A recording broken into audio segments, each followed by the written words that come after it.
In this grade 12 English video, we are preparing for the 2025 October-November finals, and we are looking into the exam scope of your English Home Language Paper 3. We have already covered the English First Additional Language Paper 3 scope, so if you're doing First Additional Language, go make sure that you look at that one.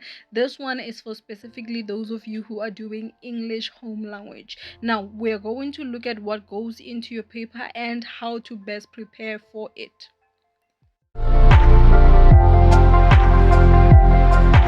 Your paper 3 question paper is going to consist of 2 compulsory sections, meaning that in each of these sections you will have to answer at least one question. Starting with section A, the section A is the essay writing section, where you have to write an essay of a maximum 450 words for a total of 50 marks. And the way they break down that 50 marks is that the content and planning, by planning we mean the mind map as well as your first draft, is going to be out of 30 marks, and then you have language, editing and style out of 15 marks, and then the structure of the essay is going to be 5 marks. So meaning that to get this 5 marks, we need to be able to see the intro, the body as well as the conclusion.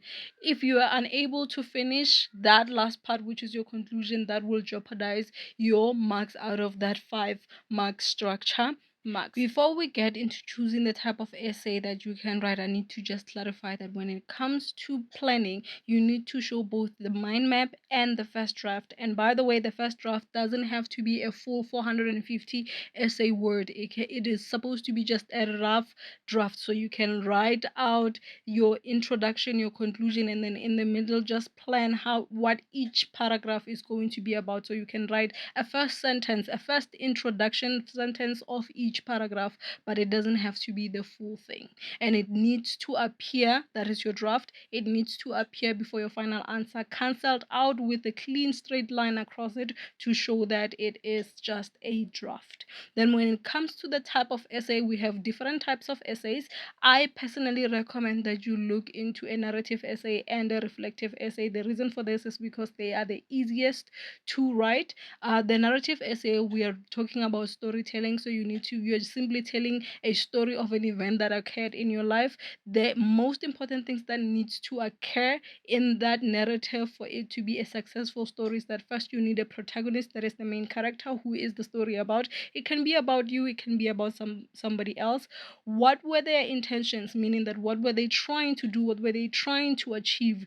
And then you have to get to the events, what made them make those decisions, what happened leading to the challenges that would have happened for them to try to intercept what their intentions were. And then in the end, you need to show us how they overcame those challenges for them to reach their initial intentions. Or maybe there is a plot twist where they have a different realization and they now have a different goal. So long as you have these 5 things, your narrative is going to be an excellent story to get high marks. With the reflective essay, you are describing feelings, so you could still be telling a story, but your emphasis is going to be on feelings, trying to make me feel what you were feeling in that. So that's why usually it looks back to a personal experience, because if it's your personal experience, you are in a better position to explain those feelings. And then you also have to talk about it in hindsight, meaning looking back, because we are reflecting. To reflect, it means that looking back, this is how I felt, and you're now making sense of the feelings that you are feeling at the moment. And it has to be very tone sensitive so that we can feel what you are feeling.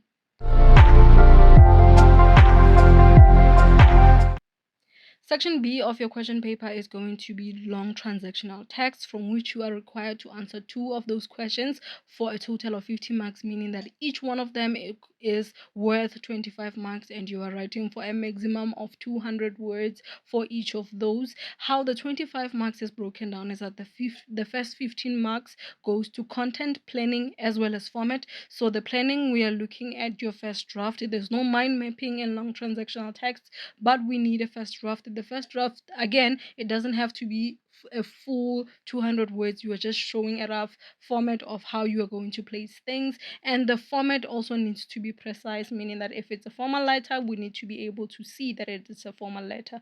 Then the 10 marks goes to language editing and style. The transactional texts are grouped into different categories. For category A, make sure you prepare at least 2. For category B and C, make sure you prepare at least 3 of them. Here we are looking at the list of what falls into every single one of your categories.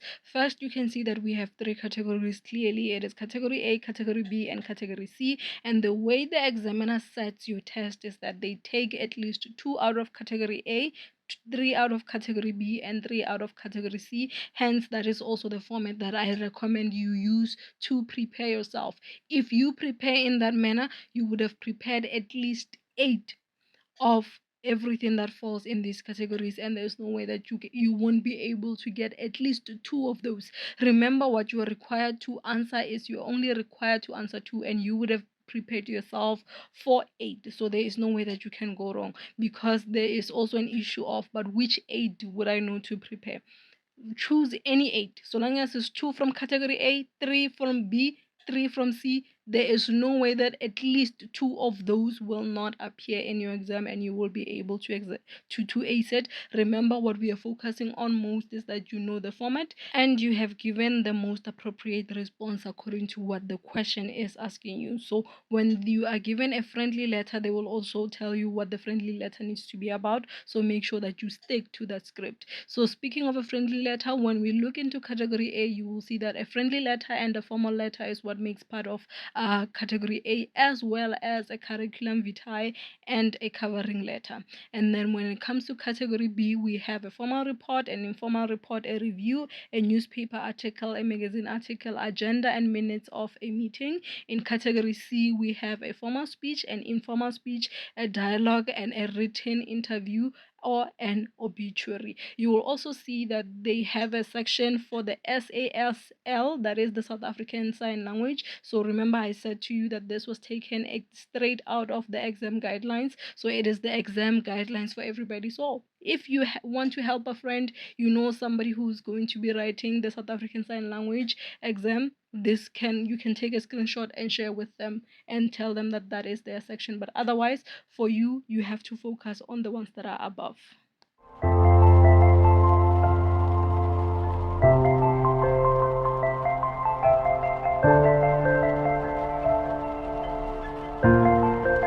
YouTube recommend you more of my videos, be sure to click the like button and subscribe to the channel. And if you have any questions, leave them in the comment section below.